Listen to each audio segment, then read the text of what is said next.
Sold by her own family, she thought it was the end, until one human changed everything. Zara's scales dulled to a sickly gray as the restraint collar clicked around her neck.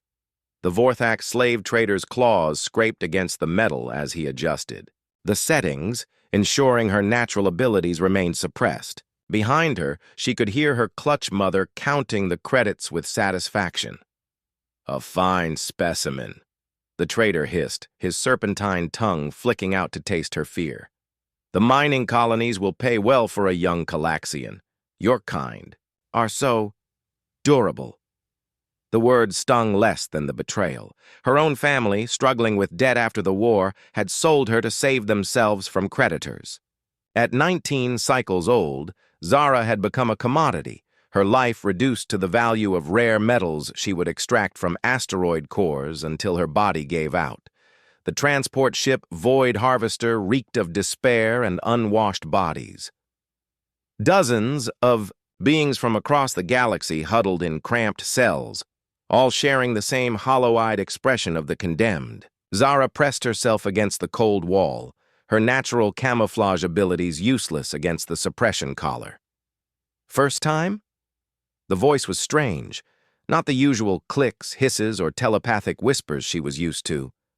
Zara looked up to see a bipedal creature sitting across from her. Its skin was a peculiar pinkish brown, with patches of darker hair on its head and face. The being's eyes held something she hadn't expected to see: defiance. "You're human?"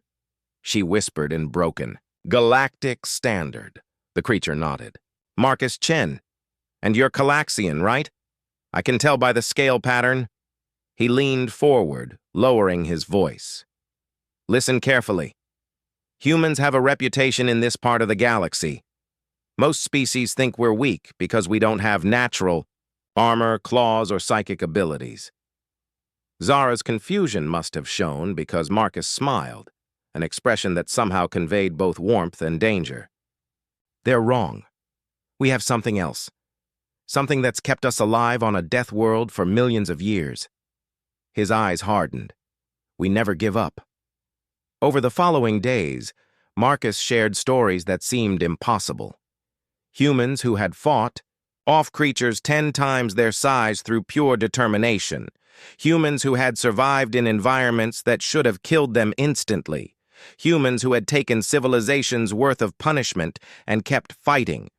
There was this human named Ernest Shackleton, Marcus said during one of their whispered conversations. "His ship got trapped in ice for months. Any sane species would have accepted death. But humans, we turned it into an adventure.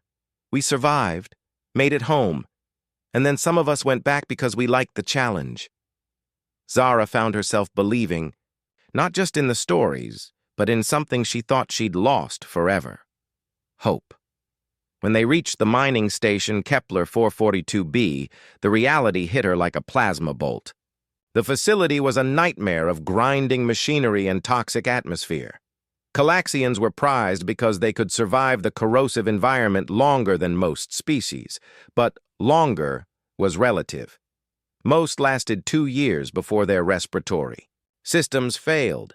The overseer, a hulking braggin with cybernetic enhancements, assigned work details with casual cruelty. "The lizard goes to shaft 7, he growled, referring to Zara, "and the pink skin goes to shaft 12. As they were separated, Marcus caught her arm. "Remember what I told you. Humans don't give up, and neither do our friends." Months passed, in a blur of pain and exhaustion. The mining shafts were death traps where cave-ins and equipment failures claimed lives daily. Zara watched fellow prisoners break, their spirits crushed under the weight of hopelessness. But Marcus's words echoed in her mind during the darkest moments. Then came the day everything changed. An explosion rocked the facility, but it wasn't an accident. Through the smoke and chaos, Zara saw figures moving with military precision. The sound of human voices coordinating attacks filled the air, speaking in their rapid, efficient language. "This is Captain Sarah Rodriguez of the Terran Liberation Corps, a voice boomed over the station's communication system. "We are here for our people and anyone else who wants out." The human military had found them, but more than that, they hadn't just come for Marcus.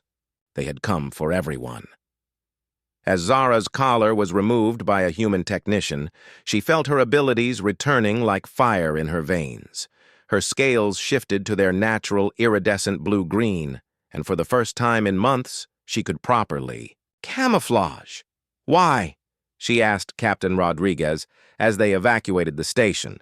"Why save all of us? Your governments could negotiate for just the human prisoners." Rodriguez looked at her with those same defiant eyes she'd seen in Marcus.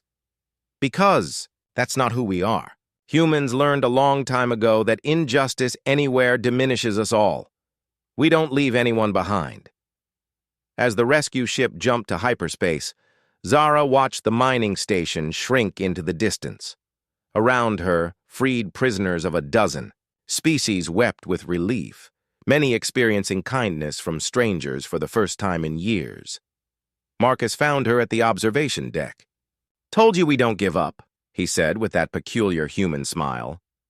"Your species is either the bravest or the most foolish in the galaxy," Zara replied, her own smile spreading across her reptilian features. "Probably both," Marcus admitted. "But that's what makes us human." Later, as Zara settled into her new life in the human colony on New Geneva, she often thought about that day.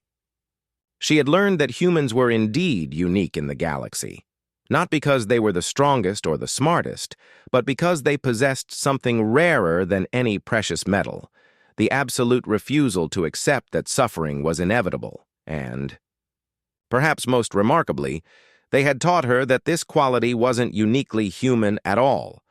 It was something that could be shared, learned, and passed on to anyone willing to believe that tomorrow could be better than today. The galaxy would never be the same.